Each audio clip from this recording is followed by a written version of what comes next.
में गवर्नमेंट एक बहुत ही महत्वपूर्ण कदम उठाने जा रही है न्यूक्लियर पावर प्लांट्स के क्षेत्र में। हम सभी जानते हैं कि आज की तारीख में भारत के अंदर अगर कोई नया पावर प्लांट स्थापित करना हो या फिर पुराने भी जितने पावर प्लांट्स हैं, उन सभी का जो मेंटेनेंस है वो nuclear power corporation of India limited ही करता है, जो कि एक सरकारी संस्था है और इसके अलावा अन्य कोई भी प्राइवेट कंपनी इस क्षेत्र में काम नहीं कर सकती। इसके अलावा कुछ ही दिन पहले मैंने आपको एक वीडियो बनाकर बताया था जिसमें वर्ष 2010 को लेकर हम लोगों ने डिस्कशन किया था। वर्ष 2010 में भारत अमेरिका के बीच में न्यूक्लियर डील हुई थी, लेकिन मैंने आपको उस वीडियो में बताया था कि सरकार अंडर प्रेशर थी और उस समय कुछ ऐसे कानून इसमें डाल दिए गए जिस वजह से अमेरिका से वो डील तो हुई लेकिन उसका फायदा हमें कुछ नहीं मिला। इसके साथ साथ भारत के अंदर न्यूक्लियर पावर प्लांट में किसी भी तरह के प्राइवेट इन्वेस्टमेंट का कोई प्रावधान नहीं था, जैसा कि विदेशों में हम लोग देख पाते हैं। इसका खामियाजा भुगतने के लिए कुछ ऐसा मिला भारत को, आज भारत की टोटल रिक्वायरमेंट का केवल 2% ही बिजली हम लोग न्यूक्लियर पावर प्लांट से जनरेट कर पाते हैं। इसके अलावा एक और सबसे बड़ी समस्या भारत की है, जो समस्या तो काफी लंबे समय तक और भी चल सकती है, वो है एनएसजी की सदस्यता अभी तक नहीं मिलना। तो अगर हमें न्यूक्लियर पावर प्लांट के लिए जो ईंधन चाहिए होगा, जो कि रेडियो एक्टिव मटेरियल्स होता है,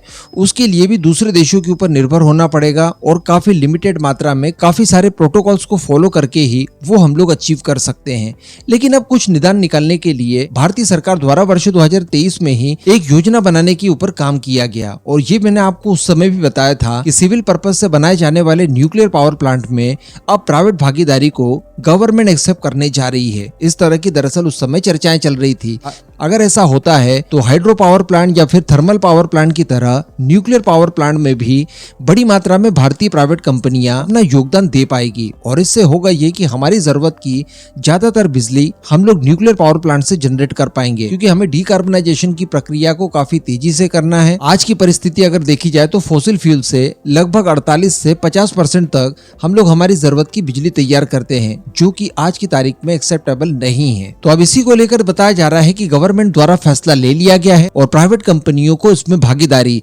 अब दी जाएगी और बताया जा रहा है कि इस जरिए भारत सरकार लगभग $26 बिलियन प्राइवेट कंपनियों के योगदान से लेगी और उसका इस्तेमाल न्यूक्लियर पावर प्लांट बनाने में किया जाएगा। इसके लिए मैंडेटरी ये कर दिया जाएगा कि जो भी कंपनी न्यूक्लियर पावर प्लांट में इन्वेस्टमेंट करना चाहती है और न्यूक्लियर पावर प्लांट का संचालन करना चाहती है तो आपको शुरुआत में $5.5 बिलियन इन्वेस्ट करने ही होंगे और इसके लिए सक्षम कंपनियां भारत में मौजूद भी है। इसमें एक आप टाटा पावर का नाम ले लीजिए, इसके अलावा अडानी पावर है, रिलायंस है, वेदांता है। इस तरह की कुल 5 कंपनियों को इस समय चयनित किया गया है जो कि इतना इन्वेस्टमेंट करना अफोर्ड भी करती है और वो इस फील्ड में करना चाहेगी भी, जिससे कि बड़ी आसानी से $26 बिलियन की व्यवस्था आसानी से हो जाएगी और इसके बाद काम शुरू करवा दिया जाएगा। हालांकि फिर भी मैं आपको बता दूं कि न्यूक्लियर पावर प्लांट चूंकि काफी ज्यादा सेंसिटिव होते हैं, इसमें जो ईंधन इस्तेमाल किया जाता है वो काफी सेंसिटिव होता है, इस वजह से उन सभी चीजों का एक्सेस इन प्राइवेट कंपनियों को नहीं दिया जाएगा। यानी प्लांट वगैरह लगाया जाएगा इनकी मदद से, बिजली का इस्तेमाल करने और उसे बेचने के लिए भी वो पूरी तरह से स्वतंत्र होंगे। ऑब्वियसली इतना ज्यादा वो लोग इन्वेस्ट कर रहे हैं।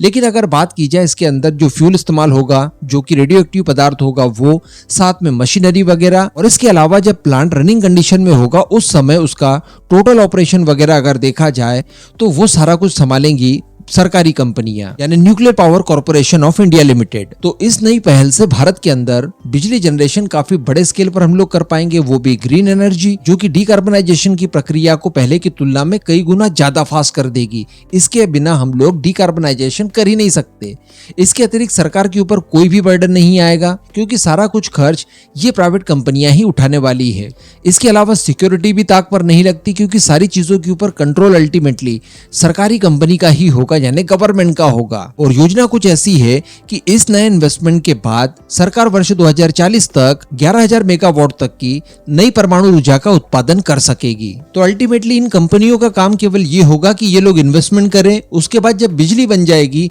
तो उस बिजली को बेचकर आप अपना राजस्व कलेक्ट कर सकते हैं। बाकी सारा का सारा नियंत्रण गवर्नमेंट के हाथों में ही रहेगा। इसके अलावा अमेरिका से जो डील हुई थी वर्ष 2010 में, इसके तहत कई सारे कड़े कानून बीच में ला दिए गए थे, जैसे कि वो विदेशी कंपनी जिम्मेदार होगी किसी भी एक्सीडेंट वगैरह के दौरान और सारा कुछ मुआवजा भी वही विदेशी कंपनी देगी जो कि प्लांट का संचालन वगैरह करती है। तो इस तरह के कानूनों को बाईपास करने के लिए और बिजली ज्यादा से ज्यादा मात्रा में भारत के अंदर बने, इसके लिए कुछ हाइब्रिड प्लान भारतीय सरकार तैयार करने जा रही है। कुछ उन्हीं तर्ज पर शर्तें तैयार की जाएंगी जिन तर्ज पर विदेशों में होता है। तो कहने का मतलब अब गवर्नमेंट ने ठान लिया है कि बिजली उत्पादन के लिए न्यूक्लियर पावर प्लांट्स की वृद्धि की जाएगी भारत के अंदर, और जितनी भी बाधाएं बीच में आ रही थी उन सारी बाधाओं को दूर करने की एक के बाद एक तमाम कोशिशें की जाएगी। इस पूरे मुद्दे पर अब आपका जो भी मानना हो नीचे कमेंट करके जरूर बताइएगा।